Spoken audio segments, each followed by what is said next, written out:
it's painful to understand how much of what you're doing isn't productive. So I'll give you an example. So I've done this a couple of times with classrooms full of students. Usually when I'm lecturing about career development, say, okay, how much time do you waste? So then I get the class to vote. How many of you waste 10 hours a day? It's like 10% of the kids will put up their hands. And it's interesting because I don't define what constitutes waste. I just ask the question. So they're diagnosing themselves, right? I'm not saying you're wasting 10 hours a day. I'm just asking. It's like, given your own attitude, how much time are you wasting? 10 hours a day. It's like 10% of the people put up their hands. Well, when you get to like 6 hours a day, 80% of the people put up their hands. So then we do the arithmetic, because I like doing arithmetic with people. People hate arithmetic, but I like doing it. It's like, okay, 6 hours a day. It's 42 hours a week.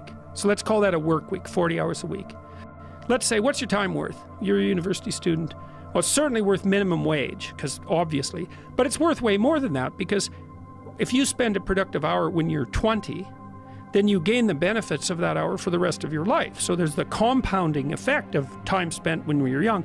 So I say, well, let's assume your time's worth $50 an hour, which I think is an underestimate, but whatever. Let's call it 50. We can call it 25, but we'll call it 50. If that's $2,000 a week you're wasting. It's $100,000 a year. It's like, how much better would your life be if you weren't wasting $100,000 a year? It's like, what is that over 40 years? $4 million. It's like, you're rich. You don't even know it. Quit wasting time. By your own definition. It's like people shake their heads, like, well, I never thought about it that way. It's like, yeah, think about it that way. Don't waste your damn life. And you know, when people do that kind of wasting, they actually hate it.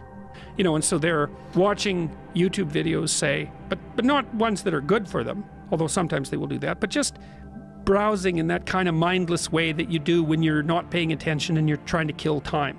And people doing that, they feel bad, they get depressed, they feel anxious, they can't get away from it, they feel kind of quasi-addicted. That's what they're saying about social media now. It's a huge issue with young kids. Absolutely, but there's this feeling of kind of internal rot and corruption that goes along with it. It's like, yeah, well, you're wasting your life. It's like, so it's painful to recognize that. Then it's painful to think, oh my God, look how undisciplined I am. I don't know anything. I can't use a schedule. I can't stick to a calendar. I don't have any aims.